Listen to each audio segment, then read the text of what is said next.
Hello and welcome to the Bucket List Gamers podcast. I am Jay, and as always, I'm joined by Eddie.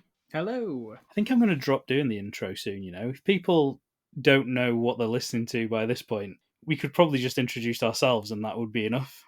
Yeah, if you click into Spotify, search Bucket List Gamers podcast, and click on play Bucket List Gamers podcast episode, whatever, you know what you're getting yourself in for, really. It shouldn't come as a shock to you, unless we're on someone's random shuffle. So if you don't know who we are, next episode we might drop that and you'll be really guessing. It's a habit now, I think. I'm just going to end up saying it anyway. But we're going to do another one of our speedrun episodes because we enjoyed doing the last one. It kept us on track and I think it kept us a bit more focused. And I didn't have an hour's worth to edit. The games we're going to look at today, and there are two, so we're going to try and do two in half an hour. But I don't think it's going to be a problem based on the games we've picked. So we've gone for a Nintendo fighting theme. And we've gone with number 83 on the list, which is Pokkén Tournament. Came out in 2015 for the Wii U. And we've also gone for the slightly more well-known, stroke popular Super Smash Bros., which is specifically Super Smash Bros. Ultimate for the Switch from 2018. And that is number 15 in the arbitrary numbers list. So they're placing it quite high, if there is any relevance to the numbers. We'll talk about the whole thing. The whole franchise rather than just Ultimate. I'm familiar with Ultimate. It's one of the ones I've played. It's definitely the one I've played most recently, and it's probably one of the ones I've played the most just because it was easy on the Switch. It wasn't always quite as easy to play them on other consoles, was it? But we'll look at Pokkén Tournament first because, again, I've played it, I say recently. Came out in 2015. I had it for the Switch, because it got re-released, didn't it, for the Switch? The DX update, upgrade, whatever it was. In I want to say, 2020, was it? Maybe around there?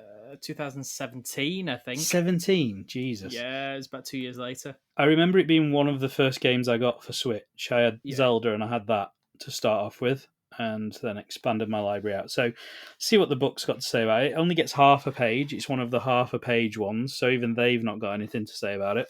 And they have got a nice big picture of Pikachu and Lucario taking up half of that page. The game switches up Pokemon battles with them attacking in direct response to your commands. Not only does Pokkén Tournament offer something different from turn-based battles, but it lets you play it your way. Would you rather work through the leagues or discover the story of Shadow Mewtwo? The choice is yours. I didn't know it had a story mode. I don't remember it having a story mode, do you? I think it's got a story mode in the same way that Smash Brothers has a story mode. It does, but it's really, really thin. Or like the way that Street Fighter does, or Tekken, because there's a little end cutscene when you win it with someone. Yeah, I wasn't aware of that, but it's been a long time since I've played it. We do have Did You Know and Fun Fact, although the fun fact is tiny. Like the text, I'm showing it Eddie here, compared to all the other ones. Like, look at even that one on the other half page is way bigger. So let's go with Did You Know first. Pokkén Tournament DX was released in 2017. There you go. If I'd have bothered to look at the other bit of the page, I would have known the answer. Bringing the intense 1-to-1 fighting game to the Nintendo Switch. We'd already covered that, as it turns out. Yeah, 2017. That's mad. I don't recall it being that long ago, and I don't think I've played it since maybe the month or two after I bought it, because it's not got an overly long shelf life, which we'll come to. Fun fact. It was first tried out on arcade machines in Japan in 2015 before being released worldwide the following year. So it looks like they were Pokkén Tournament cabinets in Japan. I don't recall ever seeing one over here. No. I don't even think I've seen one since then either, because I know they did stuff like Injustice cabinets after the success on console. Maybe it wasn't that successful on console for them to go, do you know what, we need to import these cabinets over here. It's a weird one, isn't it? It's not your traditional 1v1 fighter, because it's not even like, I was going to say it's a bit like Power Stone. Yeah. But it's not even like Power Stone, because in Power Stone you've got autonomy and you can run wherever you want or engage someone, whereas this, from what I remember, it almost keeps you locked onto your opponent, doesn't it? So if you want to rotate round and go into another corner of the arena, you can't just turn and run. You have to sort of awkwardly shuffle round them and back up into that area. Yeah, my nearest approximation would be something like Soul Calibur, because that keeps you but it's like 3D environments that you can sort of pivot around each other.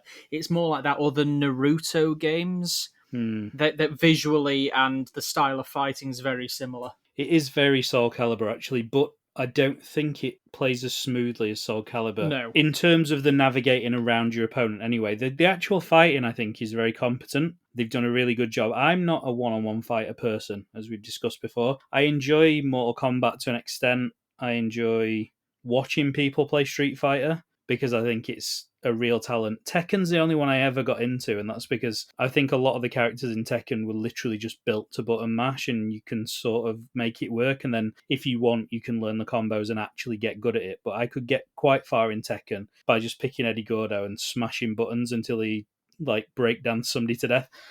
But this one I struggled with because I think you do need a level of competency to be quite good at this. And the most fun I had with it was against other people. So me and Jordan, who we do the Pack Rip channel with, we played it against each other quite a lot in work because it was when the Switch came out and it was that big thing of, we can basically play a game console at work. So let's play Pokkén tournament against each other, huddled around this tiny little screen in the canteen with two little Joy-Cons. That was fun. I enjoyed that. The single player aspect of it, not so much. It was nice to unlock characters and see all the move sets and stuff. But yeah, I wasn't 100% sold on it. And I actually bought it after playing the demo because it was one of the few demos that was on there. I think Snipper Clips was one. Pokkén Tournament DX, there was like a demo where you could play as Empoleon and Pikachu or someone. I think there's like 2 characters on it to get to grips with. And I did quite enjoy it, but I think it was another case of, much like Mario Kart World and DK Bonanza are for the Switch 2, there wasn't an awful lot there.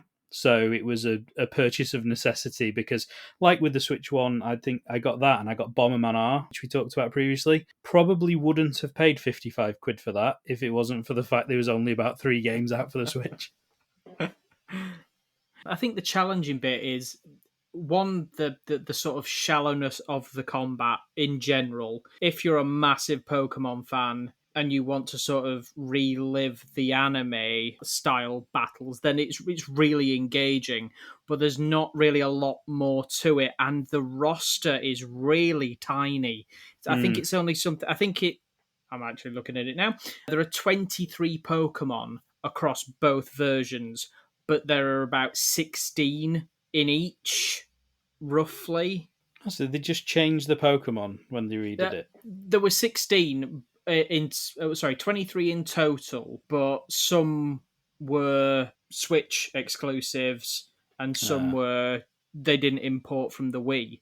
And some of them are a bit odd in the choices, really. There are a lot of things like Chandelure. It's like, they didn't go with why? like just fan favourites, did they? Which you'd think if you make it that compact of a roster, you'd pick the hits essentially, and you'd go with all the most popular ones. I mean, is Gengar in it? So you've got Blastoise, which is understandable. That absolutely makes sense. Blaziken, again, it's a fighting type. It's humanoid shaped, so again makes sense. Braixen, which is the evolution of the little fox one.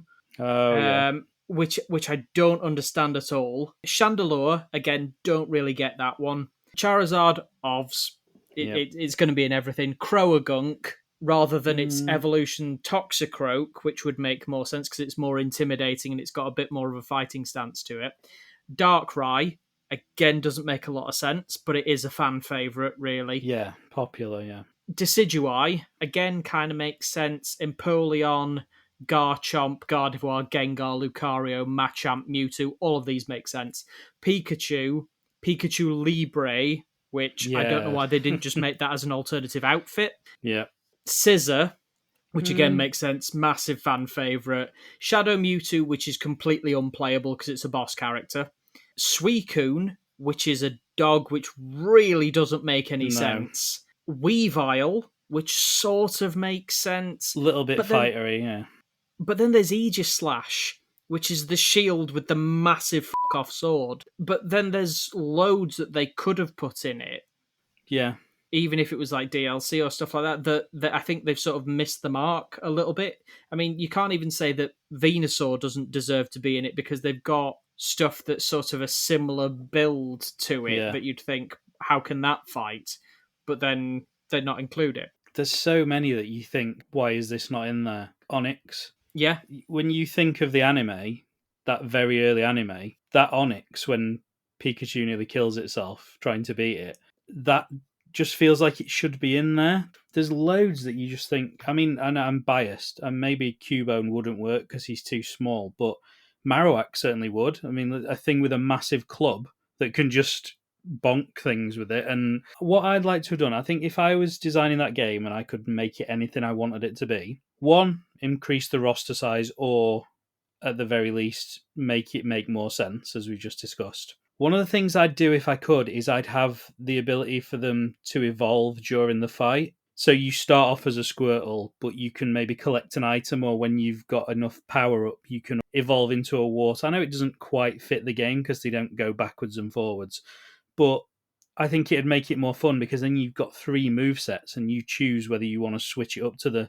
slightly more powerful one that you might not be more familiar with, etc. And you could still have it where in the settings you can just pick to start as Blastoise, but you could have it where you also get to evolve. And then the other thing I'd have done if I really wanted a cheap way to make this more engaging for fans and have more fan services, I'd have chucked Ditto in there.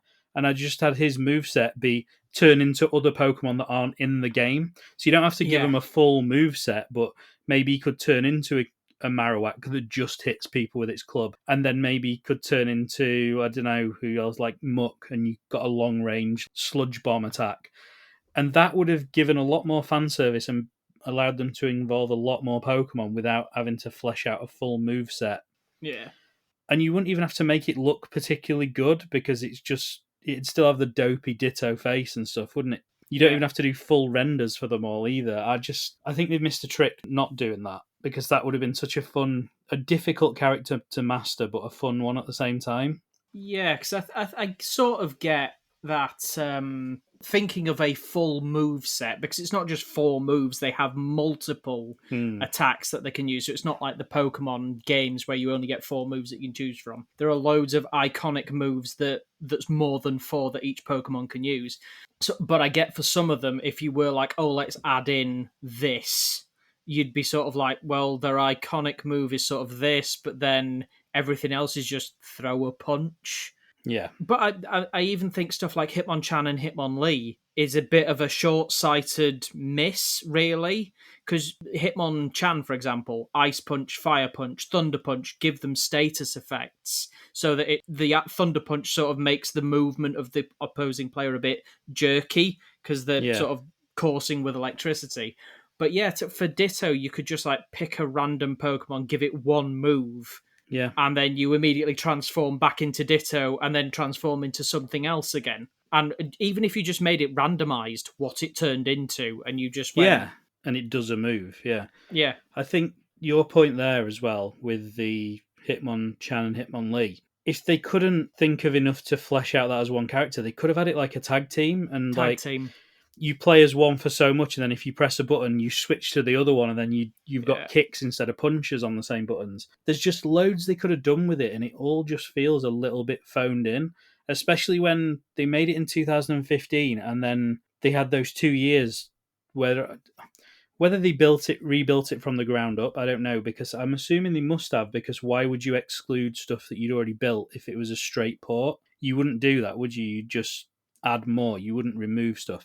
So maybe they were rebuilding it for 2 years, but I just feel like they've missed a trick. I don't know if it had any DLC, but why not? If not, because you could easily do character packs and stuff, which people would actually be willing to pay for if it increased the quality of life of the game. Yeah. It just seems like a misstep at every turn when it could have been something amazing. And I'm not saying it's or anything. It's a good game.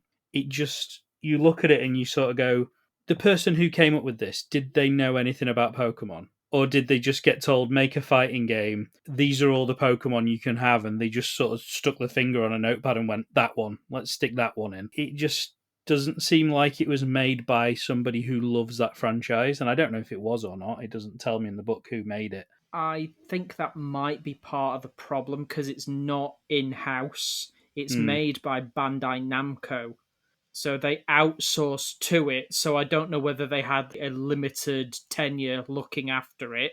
And at that point, the Pokemon Company or Nintendo went, right, you've got it for 5 years, for example. You can have your first release, we'll then port it, and you can do DLC for it. But after that, you're done.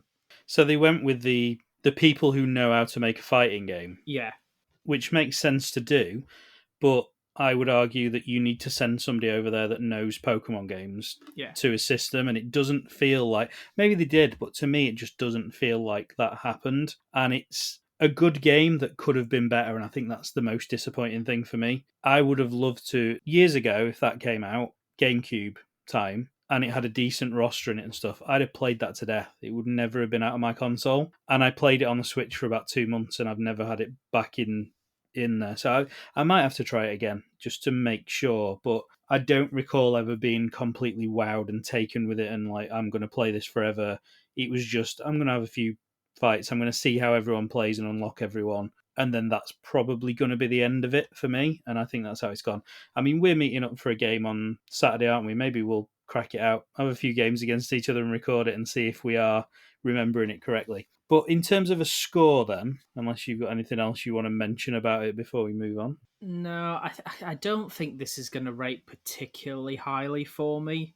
I find it hard to believe that the Pokemon Company or Nintendo weren't actively involved in its development, because they're a litigious bunch and they are very protective of their own IPs. So I can't imagine they just went, go away and make this Pokemon game. No, none of us want to be consulted on it. Just do what you want with it.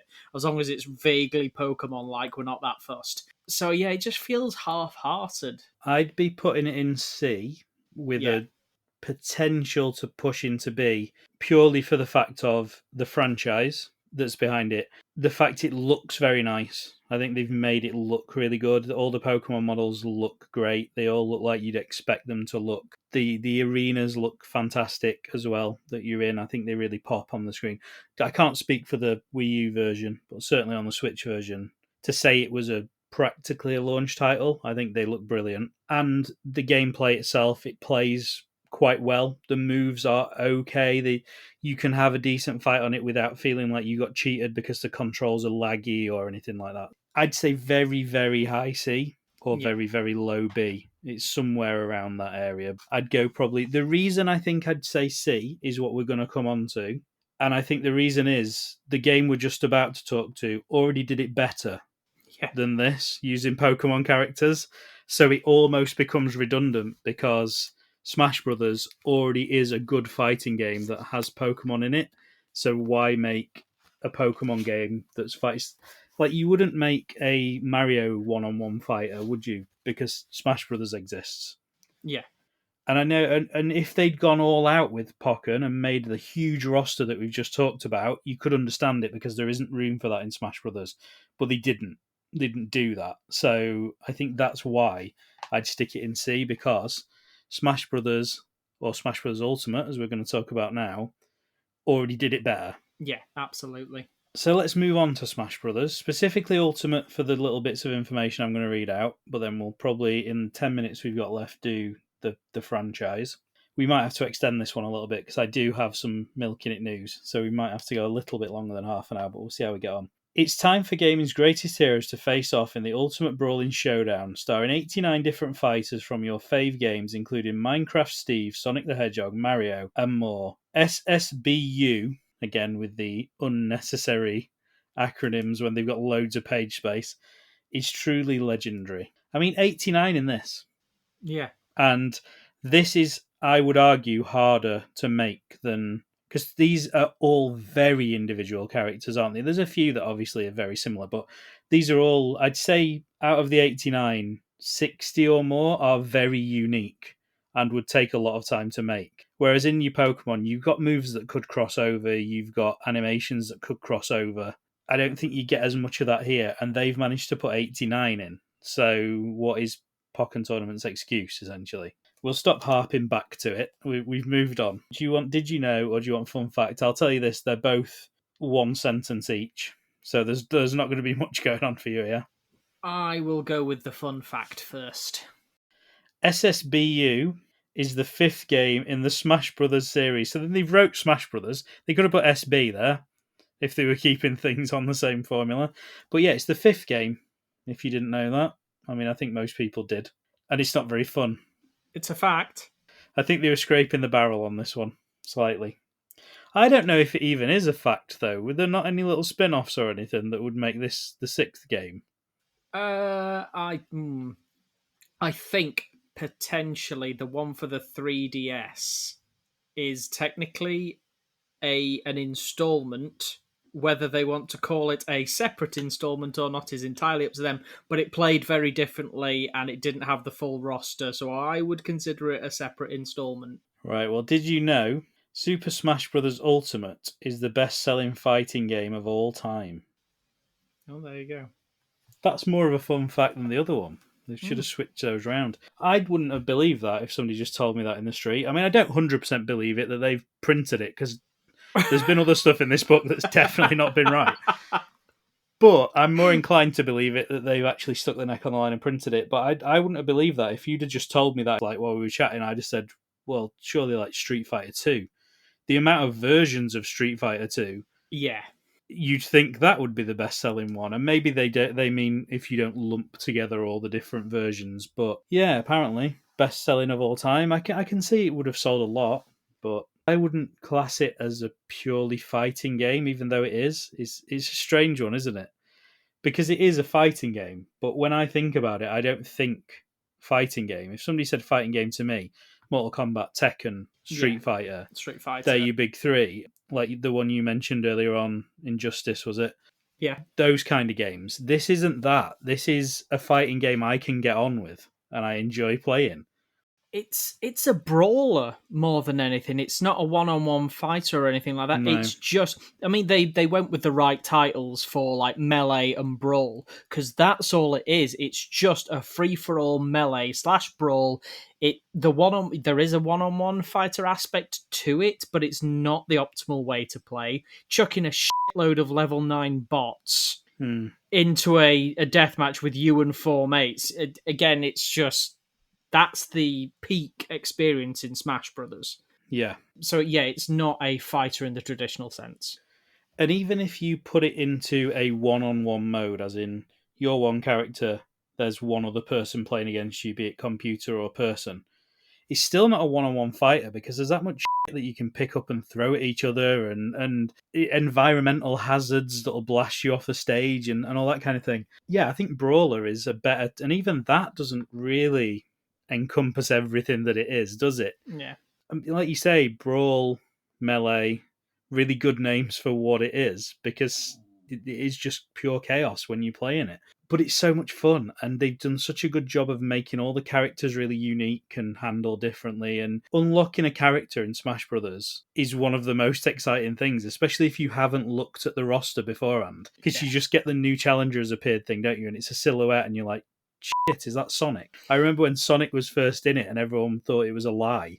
And then you unlocked him and you're like, Jesus, he's actually in Smash Brothers. This is crazy. Because if you'd have dreamt of that when the first Smash Brothers came out, it was unthinkable, wasn't it? That you'd have Snake, Sonic, all these other non-Nintendo franchises coming into it. It was just wild. And I think there's so much hype still. Like, have you seen the video when they announced Banjo for it? Yeah. And people are just losing their minds because they've said that Banjo's going to be it. And he's technically a Nintendo property, so it was more likely than other stuff. So yeah, I love a good Smash Bros. I don't play it often. I tend to play it loads and then not play it for ages and then play it loads again. It's not one of those I drop into. It's one of those where I get obsessed with it for a good month and then I don't play it again for like a year and then I'll go back to it again. Ultimate, I don't think is the best one. I don't know if you agree. Yeah, no, it lacks something for me, and I'll let you say why it's not the best one for you, and I'll come back to why it's not the best for me. For me, I think it's... One, they've tried to do too much. I think they could have kept it a little bit more simple. But two, for me, it's that the single-player mode is not a story. It is just a load of set-piece fights. They did was it the Subspace Emissary or something in the Wii one? And that was an actual storyline where you got like platform levels in it and you got all these different missions and it all had this really tight storyline tying it together. And then This one is a map where you get branching paths, but none of them really do anything different, other than maybe some of them are harder than others. And then they claim that they've got hundreds and hundreds of characters in it, but they're not. They're just weird reskins of existing characters in the colours of that character they're meant to be. Yeah. And it's just weird. I don't get who went, oh, do you know what would be a great idea if we said, like, Charizard's in the game, but then it's just Wario and he's in an orange suit. Yeah. Which is essentially what it is, not that example, but that's essentially what I can't think of some of them. But like, is it like is Ridley in it? Because then they just reskin Ridley about 10 times, don't they, throughout the storyline, and say it's different characters. Say it's a dragon or something Yeah. like that. Yeah, it'd be like recoloring the Rob robot and going, oh, Terminator's in the game because it's grey and it's got red eyes. Like, what? F off. It is crazy, and I just don't think there was enough reward for the effort you had to put into that mode to unlock things. It was I remember it being a real grind. It was fun for about one map, and then it was like, oh, this again, but bigger. Oh, this again, but even bigger still. And yeah, I got really bored with it really quickly. Yeah, I think the problem with it as well is sometimes it locks you into certain characters to use certain characters, and some of them are just, they're not my cup of tea to play with. It's like, oh, now you have to use Kirby to fight this heavyweight Ganondorf. Oh, and by the way, they've all got the metal suit. So your floaty jump that Kirby does counts for fuck all because you automatically just drop every time you're trying to do a float jump. And it was just so unfun, really. I know they felt like they had to add in a single player, like single players feel obliged now to add in a multiplayer game, like Call of Duty, famous for being a single player game for years. And then they went, we really need to appeal to the masses, so we need to add a multiplayer in, and then we'll start shaving down the single player and concentrate more on the multiplayer. And this kind of feels like the reverse of what they've done with that. To be fair to Call of Duty, though, I think the multiplayer bit is now far more popular than the single player ever was. But that won't be the case with this. This version of Smash Brothers that they put in Ultimate will never be more fun than sitting down and playing it with your mates. I remember distinctly the bit when I stopped playing it. I got to a node on the map, and I didn't need to do it, but there was stuff after it that I wanted, so I could have still finished it and got to where I needed to go. And it was on the back of a train. And I think you were Ness, and I think there were loads of... Is it Lucas? The guy that's also in Earthbound? But you were, like, severely damaged, and they were metal. And you literally drop into the stage, and they smash you straight back out of it. And unless you get, like, massively lucky RNG at the start of the fight, where they don't just pincer you and kill you immediately... you don't get any sort of gameplay. And even if you manage to dodge that and jump out the way and start fighting them, there's 3 of them. And you've got to wear them all down to about 200. And you're already on 200, so any touch is just going to kill you. And I must have tried that 50 times and lost every single one. And you have to sit through all the load in between them again. It's not like it just restarts the fight and you just try again. And I just went, why am I doing this? This isn't fun. And I could carry on the normal path, but I want to go and see what's behind this, and I can't do it. I'm not skilled enough to do it, and I doubt many people playing this game are either, unless they've ground hours and hours to get good. And that just killed it for me, and I just went, no, I've done, and I stopped playing it. And I've never really experienced that with a Smash other than that one. The Wii one, I played to death. The N64 one, I literally borrowed an N64 off someone and unlocked everything, and refused to give the N64 back until I'd finished unlocking everything. The one after that on GameCube, again, we played that loads together at certain points. I know we said last week or on the Q&A one we didn't get a lot of time gaming together, but I definitely remember we played Smash together a few times back then. We played... Which version did we play when we were at the games thing at the Dome a couple of years back? Was that the... That was game? Ultimate. That was Ultimate that we played. That was fun, because that was you and me against a load of kids and their dad that didn't know how to play it and just shouted a load of abuse at us for the full 5-minute match while we pummeled the shit out of them.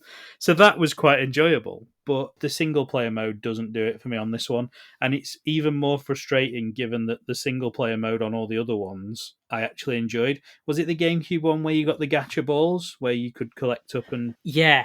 Now, this is the reason I don't like Ultimate. So, in Melee and in Brawl, you had a gacha machine that you put a load of Smash coins into, you pulled the handle and you got trophies. You also got them for performing certain moves or unlocking certain characters, or because there's a Pokeball item in it, and if you released all however many Pokemon were in that game in battle, you got a trophy showing certain Pokemon. So you'd get one if you managed to call the 3 legendary birds, Articuno, Zapdos, Moltres, you'd get them as a trophy.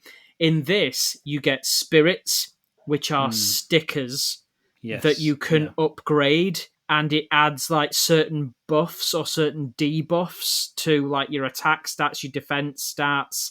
And I'm like, I don't want this in a game. The characters are built and designed to have specific sort of stat build. Not that you can see them, but Captain Falcon, for example, is quite a heavy hitter. Can't jump for shit, but is ridiculously fast. Mewtwo, on the other hand, is floaty as balls, doesn't really land a lot of combo hits, but when he does hit, they hit with weight.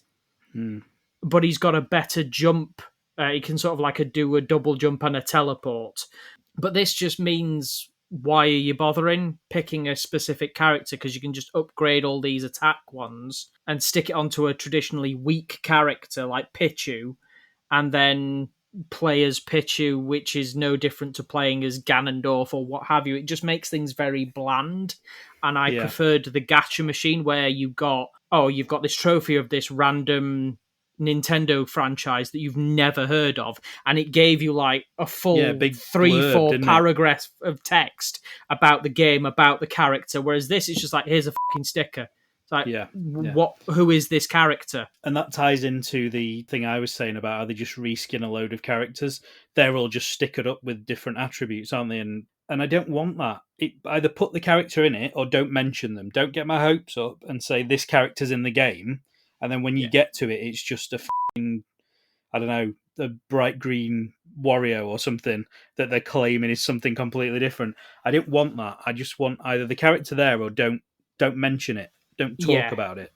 And it just, the stickers played into that as well, because they're not fun to collect, and you have to spend resource to upgrade them, don't you? So because there's so many of them, knowing which ones to upgrade and where to use your limited resource just became a stress in the end. And I don't think I really involved myself with them that much, which obviously meant I was weaker and I was struggling to beat things. Maybe that one where you're on the train, if you've used the right sticker combos, you can smash the shit out of those Lucases and win it. But I just didn't buy into it. And I think they've done it better in every other game. Even Smash, the first Smash, where it is literally just scenarios until you get to Master Hand, and then you get a little cutscene.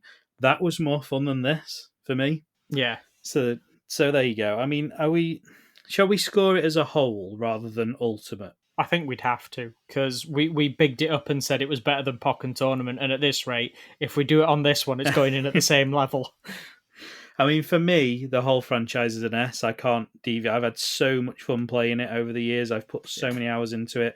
I still love seeing that a new challenger is approaching screen. I love getting a new character and getting to grips with it and actually figuring out, I'm quite good with this character and I can use them more, which is a great feeling. At the minute, I tend to always revert back to DK just because he's powerful, but like you said earlier on, he's got a decent jump. He's not slow, but he's quite lumbering. He doesn't have the best recovery, but then I'm not particularly good at recovering anyway, so I sort of disregard that and I just go for pure power, slapping the ground, grabbing people, launching them about and stuff. And then I tend to mix that up with Kirby, where you can just steal a load of other people's moves and do them anyway. So, but then when you find a character where you're like, actually, I can beat the shit out of people with this character quite easily and it just clicks, I think that's a great feeling as well.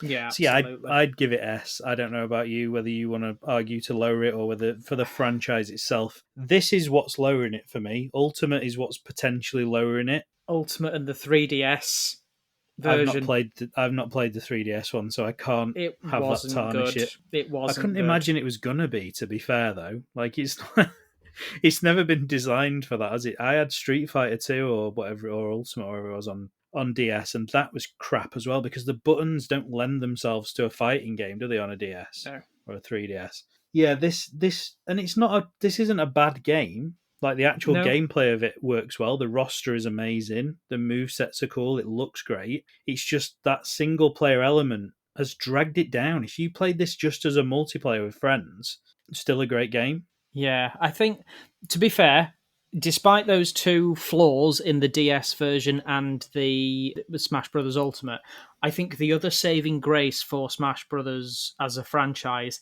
is that it has sustained the GameCube controller, Yeah.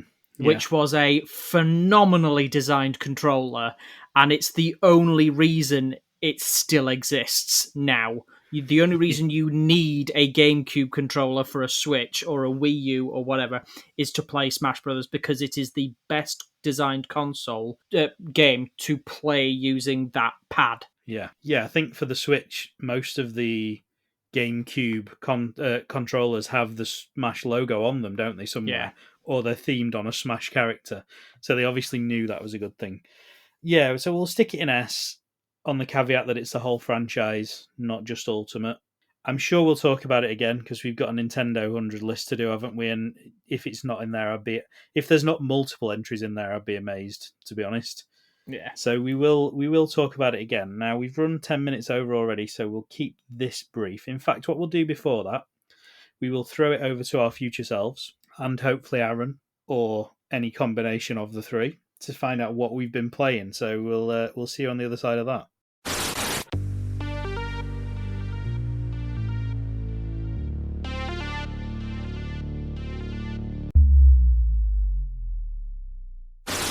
Yes, thank you, Pass, Jay, and Eddie. I am joined just by Aaron for this segment. Hello. And we're going to talk a little bit about what we've been playing. Eddie couldn't join us, unfortunately, but I know he will be playing Pokemon ZA at the minute, which is probably why he couldn't join us.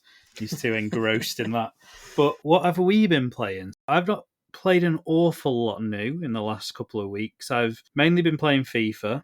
I did get super fast internet the other day, as you are now well aware. Yeah. So I've been downloading a load of games, but I haven't actually got time to play any of them yet, apart from I started playing Hollow Knight, which I've never played before. The first one? Yeah, I thought, well, the new one's out, but it doesn't make sense to play that when I've not played the original. So I started playing the original one, and I like it. It's tricky. I think it's designed to be tricky, isn't it? Yeah. I didn't realise at the time when we covered, do you remember the game we covered, that Morkel? There was like a platform. Yes. Me and Eddie covered it on YouTube. Yes. That obviously takes massive inspiration from Hollow Knight, but I didn't realise at the time because I'd never played it, but they are very much the same game. Yeah. That sort of got me used to this, if that makes sense. I've done it the opposite way around to what I should have done it. But now I'm enjoying that, and I've also started playing Hades 1 again because that's back on Game Pass. Yeah. I know Hades 2 is fully released now, and I've played it to the point of early access finishing. And I thought, well, I may as well go back to the first one as go back to the second one and see if I can try and get it a little bit more complete. And I'm just terrible at it again. So I need to get more used to it. There's one, I always favoured the shield over all the other weapons. Save the bouncy shield. Yeah, and I've maxed it out now, so there's not much point using it, even though it's my favourite weapon.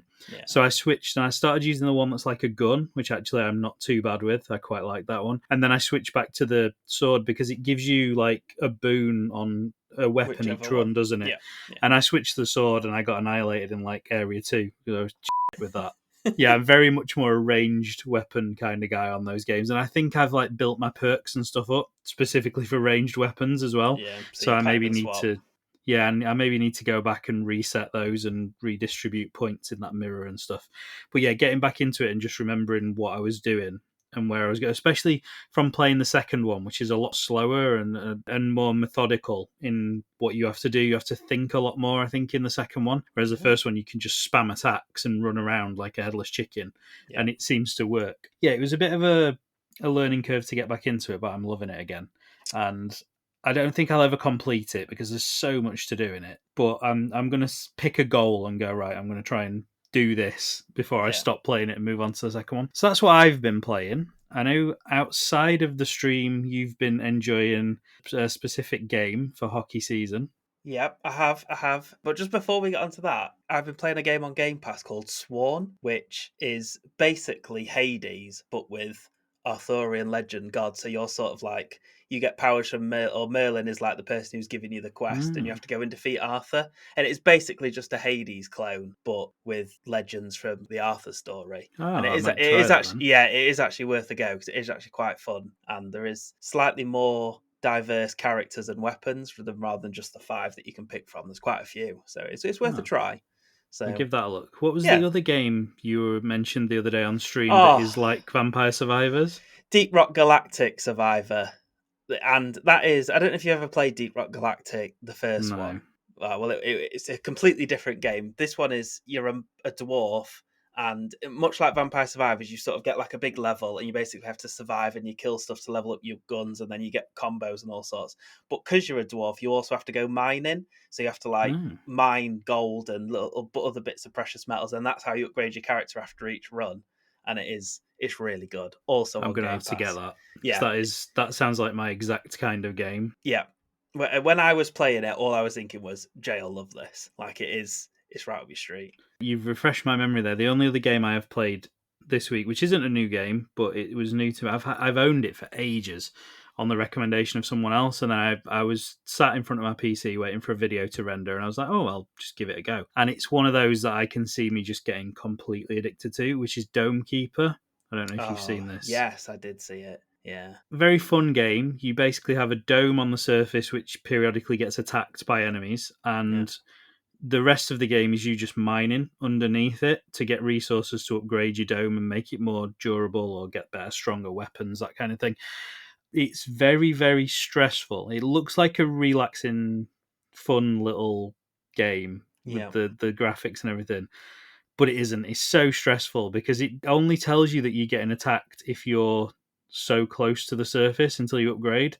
So I just went really deep mining, and then all of a sudden my health started chipping away. And by the time I got to the dome, it had got smashed. It is a bit stressful, but it's fun. And it's one of those where you can feel the progression the more you play it. So like every power up does loads, but you sort of need them to as you move on. Yeah, if you like, say Minecraft, it is a little bit Minecrafty in that you can go and dig these tunnels and find resources, but then you've also got the battle element on the top, the upgrade trees. I think you'd love it. I think it would be a great streaming game for you. It does sound good. It's one of them that looks on the surface looks quite cutesy and that's chill, and then suddenly you're being attacked, you're under the ground, and it's just chaos. That's what it looked like. I think it might be one we have to get you to, because it's not an expensive game either. It's been out a while. It might even be on Game Pass. You might have to look into that. Yeah. So what have you been playing?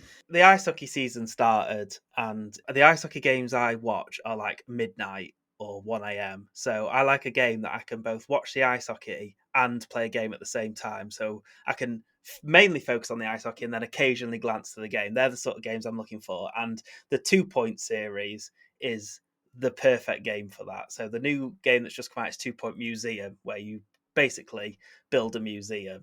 It's so good. It's so much. I think it is one of the best 2 Point games because you have to sort of send explorers off to go and get exhibits, and then you have to bring them back and you have to decorate the exhibits to get like bonus buzz, and there's like ghosts walking around, and there's it's absolutely packed. It's your classic 2 Point experience. I love it. I do like the 2 Point games, but I've only played Hospital because I loved Theme Hospital. It was one of my favourite games as a kid, and I was really gutted that they never did anything more with it, Bullfrog, because they did that. Theme Hospital got loads more expansions and all that kind of... Theme Park, sorry, got loads more expansions and stuff, which I don't think was the best game of the two. No, definitely. And it got loads more attention. Theme Hospital got that one and done with the swell-headed people and all the emergencies and the shooting rats and stuff. And it was just a lot of fun. And it was in the period where I was just getting into PC games and stuff. Yeah. I think I had that, Day of the Tentacle, Monkey Island, and about 2 other games. So I played it a lot. And then, for years, nothing. And then when I saw 2 Point Hospital was coming out, and I don't know if it's all the same developers, but I think there's a lot of people involved that were there. And I played it and I was like, it is the spiritual successor. It is a really good game. I didn't enjoy it quite as much, but I think that's just because I've got older and I have less patience and time to spend on that kind of thing. Yeah. But then 2 Point University, was it? The second one? 2 Point Campus. 2 Point Campus came out and I downloaded it, never got a chance to play it. Oh. And then, Museum, I looked at it the other day after you'd been talking about it, I was like, I need to block out some time and just start playing these games. So, I don't know, maybe I'll bring my laptop round to yours for a hockey game. You can induct me into hockey. We can sit up till like 3 o'clock just playing 2 Point Museum on our separate laptops and talking about what we've managed to unlock. And then I'll drive home in the middle of the night. Sounds like a good plan. Sounds like an ideal night. On stream, I know what you've been playing, but why don't you tell the people what you have and haven't enjoyed over the last couple of weeks? I mean, Water Park Sim. I don't know if we chatted about Water Park Sim. We have chatted about Water Park Sim. It's got to be mentioned again because I just loved it so much. And I actually played it off stream to finish off a 5-star park and decorate it all and then showed that. Yes, that was really good. It was a surprise, I think, wasn't it? That was the thing, because we didn't have massively high hopes for it when we got given the key. No. It looked like one of those, we'll play it for a couple of hours, we'll say it's fun enough, and then it never features again. And I think you streamed it 6 separate times? I think so, 5 or 6, yeah. And that's how you know you're onto a winner, when a game comes back multiple times. It doesn't happen very often, so when it does... and when it got the Twitch integration, I really enjoyed having Twitch chat come into the park or work for the park and stuff as well. Especially when one of them is outed as a pervert partway through one of the streams. Yeah. It was just so good. An old lazy J who just took breaks whenever he wanted to. Hey, I told you I was unionising. I was entitled to those breaks. You can't be standing selling tickets for 4 hours and not have a break. No, I think it was one of the best simulators I played on stream. It was wacky, but it knew it was wacky. It wasn't like a one where it's just a bit crap and there's nothing to do. Actually, all the ragdoll physics and the chaos of it was designed that way, and that's what made it really good. That is a big shout out. What did you enjoy slightly less? Because I know there's one title that you didn't particularly enjoy, featuring some quality CGI effects. Oh, Spider Mall. I was gonna... I mean, I'm not even sure you can really call it a game, honestly. It was. We knew it was going to be bad, didn't we? When we got the key, we knew it was going to be bad, but we thought it was going to be one of those that is so terrible. Yeah. It's I thought it was designed to be bad. Yeah, same. But then when we started playing it, they were putting their all into those acting. They were. And then like the dialogue in it and stuff was quite serious, and it wasn't played for laughs, even though obviously the CGI spider looked horrific. Yeah. And the acting wasn't great. I mean, even the people that were in it, I don't think could mind me saying the acting wasn't good. No. But it wasn't at any point indicated that it was tongue-in-cheek and it was meant to be over the top and humorous. It was all pretty serious, apart from this terrible spider CGI that was chasing you around. Which broke my immersion. Not that I was really immersed in it anyway, but any little immersion I had left was completely wiped out when this spider that didn't even look like it really fit in the corridor was clipping through all the walls and just sort of came out. It was crazy. The only thing I can liken it to was, have you ever seen Plumbers Don't Wear Ties? No. It's an old... I think it was a CDI game, but it's been covered on like Angry Video Game Nerd and stuff because it is so bad. And it is literally like that. It's like, do you want to do A or do you want to do B?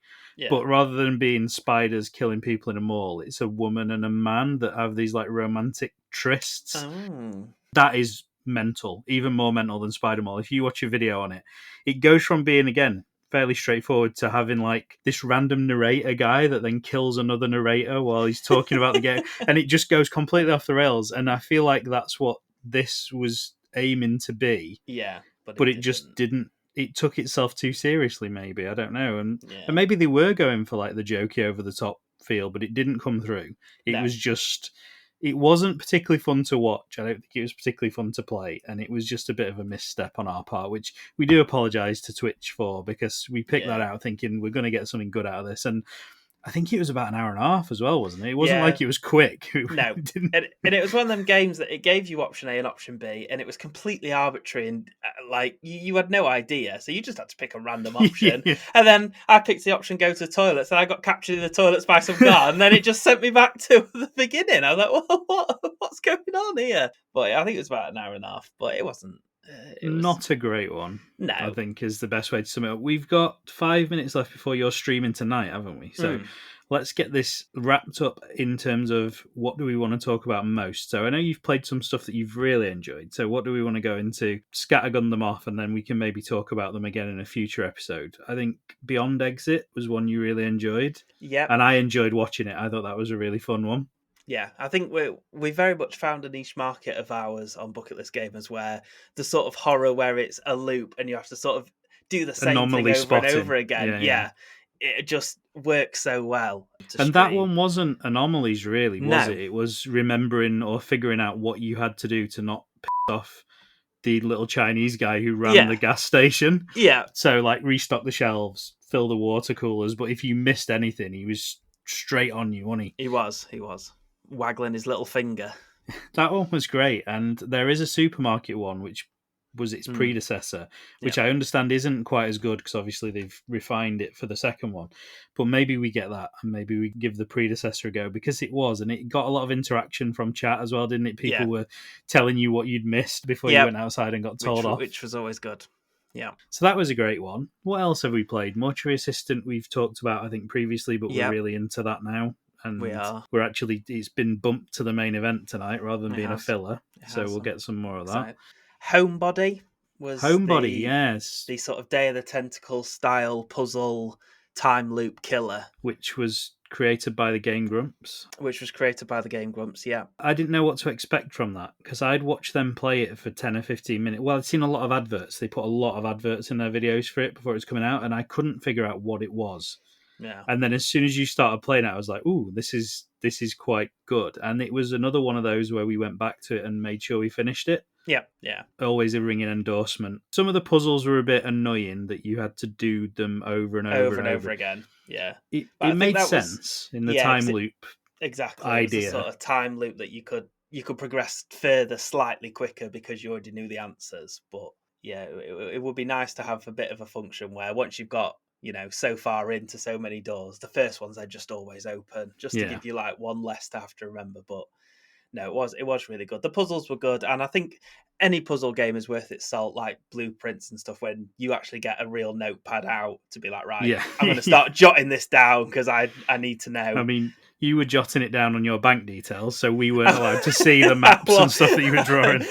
I did. Well, it wasn't my bank details; it was someone else's bank details. Oh, even better. Yeah, so definitely couldn't give them away. So I couldn't actually show the map because I didn't realise. But yeah, it was really good. I like a puzzle game, and especially a point and click style puzzle game that that was good. So that's my honourable shout out, I think, for the month of streaming or for the couple of weeks. I still think we need to play Day of the Tentacle on stream together because it's been 15, 20 years since I completed it now. So I'm pretty sure I won't remember most of the solutions. Yeah. So we could get a bit out of that, I reckon. Yeah, I reckon if you play, because I've played it quite recently because it came out on the Xbox and I did all the achievements for it. Okay. So yeah, I think if you play it, I think it could work. There's bits that stick in my mind. Microwaving the hamster sticks in my mind quite clearly. Yeah. The bit where you have to change the sculpting statue so that the sword's in the other hand, so that crazy woman doesn't just swing on it and come back in and beat you up. Yeah. There are bits that flash into my memory, like you create a different flag, don't you, so that Laverne's got a different outfit in the future that's tentacle shaped. Yeah. So yeah, there's bits that stick in there, but I'd love to play it again because it was one of my favourite games as a kid. So I'd love to go back to that. But is there any others that stand out? I know we're really close on time now. Yeah, Meow Munitions, I think, is probably my only you other really shout enjoyed out. That. Oh, and I absolutely missed it as well, which I'm really gutted about because I was in London. I was on the train while you were playing that, and me and Eddie were gonna play it for YouTube, and then realised it wasn't 2-player. So we sacked it off and played something else and left it for you. And actually, it turns out it was really a good choice because you got really into it. Oh, I absolutely loved it. I literally finished it. I did the whole, because it's sort of like a roguelike, killing all the bosses. It wasn't like you were getting powers. You were sort of collecting gun parts and you sort of had to put the gun together in a certain combination so that all the bullets work together. And it was really like combo based. And it just... it was just really good fun. Is there enough meat on the bone to do a second stream on it? Or did you pretty Possibly. much see everything you were I going to feel see? like I pretty much saw everything. It was. I don't know what else there is left to unlock, and I think it was early access, the one we played anyway. Oh, so we might get a bit of development on there then. So yeah, it might be, a few months down the line we could play it again and see what they've added. But One last thing to mention before we do go is Mm-hmm. we are raising money for charity in November. Yep. So we are doing Game Over MND for motor neurons disease. So if you want to go onto our socials, you can see all the information there, how to donate, what we're going to be doing. But essentially, between the 5 of us, we're going to be playing 150 hours of gaming in November, which you're going to commit to doing your hours on stream, I think. Yep, I am. I'm going to stream because you're off for some of the days in November, aren't you? So I'm going to take Yep. over those ones. Yep. So yeah, that should be a fun little challenge for us to do. Definitely. Hopefully we won't go mental by the end of it, and sleep deprivation and all that kind of thing. But yeah, that'll be a fun one. If you want to donate, please go and check it out. It's such a good cause. We will be taking donations via Twitch as well throughout the month of November, because you can turn on the little charity donations thing on there. They obviously won't go towards our total, but you can do it that way if you prefer. And yeah, until the next time, unless you've got anything else to raise, Nope, that's everything from me. I will say goodbye from me, Goodbye from me. and I will pass it back to past Jay and Eddie. It's so confusing. I get confused every time we do it. But back to past Jay and Eddie to finish talking about. I genuinely can't remember. Wow. Whatever you've just listened to for like 40 minutes or 30 minutes, they're going to carry on talking about that, I expect. So until the next one, thank you for listening, and goodbye.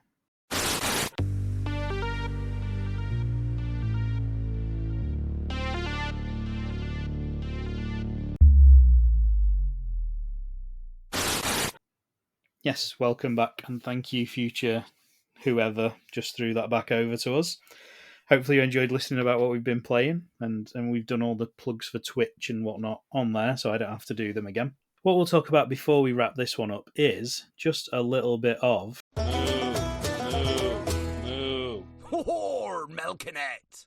So we've not used that for a while, but something has come to the surface, relayed to me by one of our patrons, good old RicFlair, in actual fact. And he's let me know that there are plans. I mean, I don't think it's further than plans. I think it is definitely happening for a Call of Duty movie. Just let that one sink in.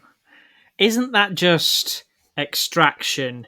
Isn't that just every sort of Black Hawk Down? Isn't that just any sort of war film? Yeah. That they could just go, it's the bridge over Iwo Jima. That is the bridge over Iwo Jima with Call of Duty. It's genuinely just going to be generic war film with branding attached to it, surely, because... And he was saying as well, like, if this had have happened 10 years ago, it might not have been a bad thing. But they've used so many stories in the games now that where do you go from here? Are they going to remake one of the games as a film and use that story? In which case, a lot of people already know it.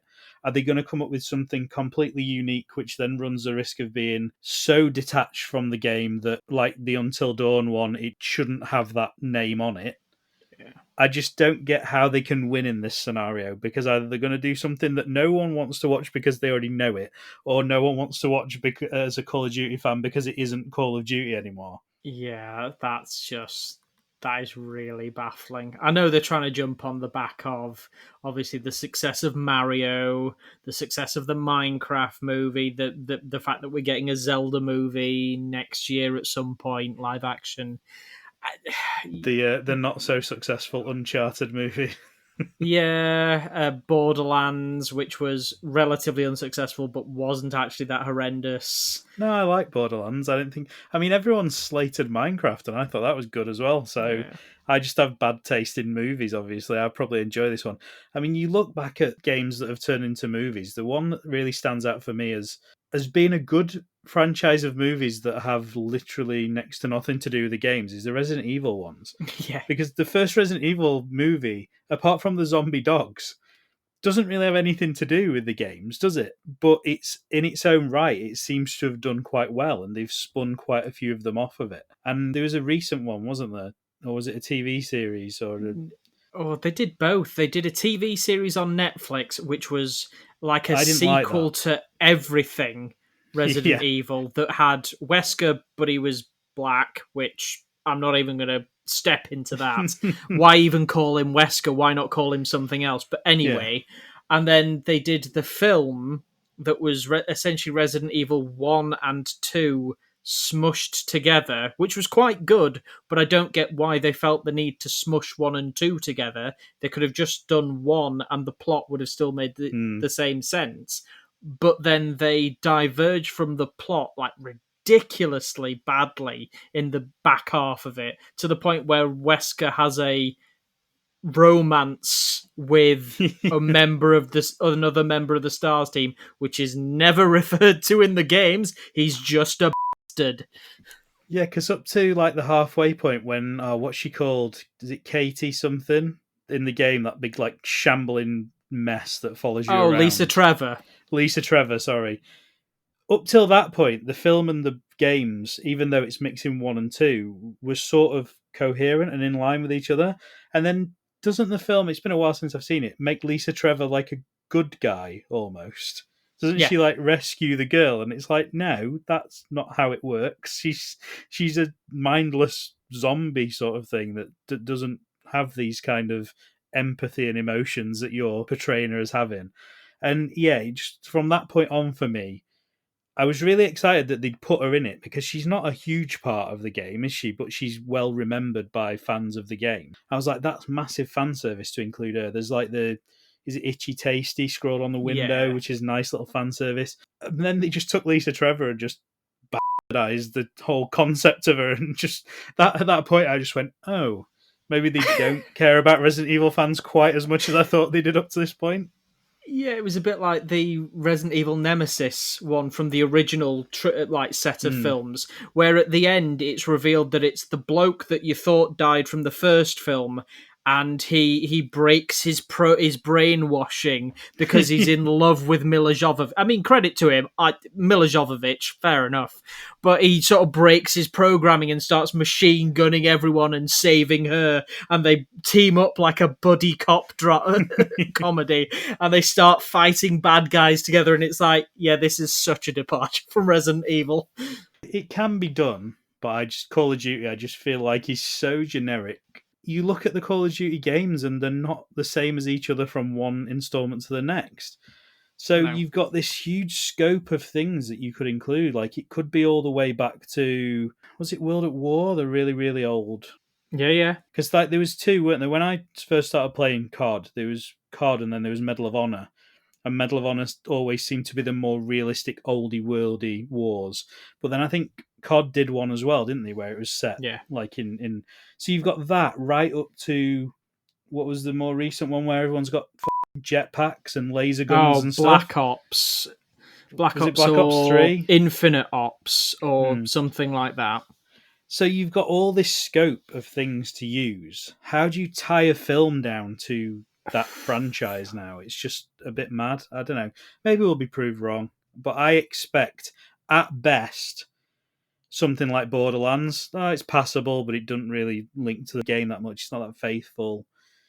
That's what I expect we'll get at best, and at worst it'll be an abomination. Yeah, I get the feeling it will be a plot that's relatively contemporary, so it'll be similar to Modern Warfare, and they will put Shepard in it. So the beard, the bald head, the grizzly bloke, and everyone's like, just as fan service, basically. Someone could go, oh my god, they've done a live action version of Shepard, and then that is the only reference you get. And then everything else is just interchangeable with James Bond, for example. I do wonder how they choose what franchise they want to use to make a film. Because if I was looking at the video game world and going, right, what game out there is really well received that we can make a film out of that maybe doesn't give the fans everything they want in the game, and we can potentially right that wrong? And for me, I'd be looking at Mass Effect all day, because the end of the third game, was it the end of the third one that they retconned, or the end of the second one? End of the third one that pissed in everyone's kettle. Then they did Andromeda, which no one liked. So I feel like that, and that is a massive, that's like a Star Wars rivaling universe of characters and species and people and stuff that you could do stuff with. And that, you could get loads of films out of that. And they've gone, oh, let's do the generic war game that everyone likes playing, that I would argue most people now like playing in multiplayer where there is no storyline. Yeah. It's a baffling decision. I hope we're wrong, because I always like to see video game in film do well. But I don't know. I just don't think this is the one that's going to do it. This is the one where people should be turning up to it and making an absolute farce like they did with Minecraft. And I mean, I think it's a bit of a risk, because at least the stuff with Minecraft was just you jumping on each other's backs. If it was a Call of Duty related protest, it would be people with M16s, and That's I don't true. think the Yanks need that encouragement. maybe spud guns. Get them all spud guns Yeah. and start shooting each other with those, or water bombs or something. Something childish. Yeah, I think that's covered everything off, unless there's anything in the gaming world. We've gone 20 minutes over now, plus whatever we cut in. You guys have probably got a good hour again out of this one, so enjoy. Is there anything else in the gaming world you wanted to bring up? No, nothing really. Nothing's really struck me other than everyone going bananas over the new Hollow Knight, which I don't have an interest in playing.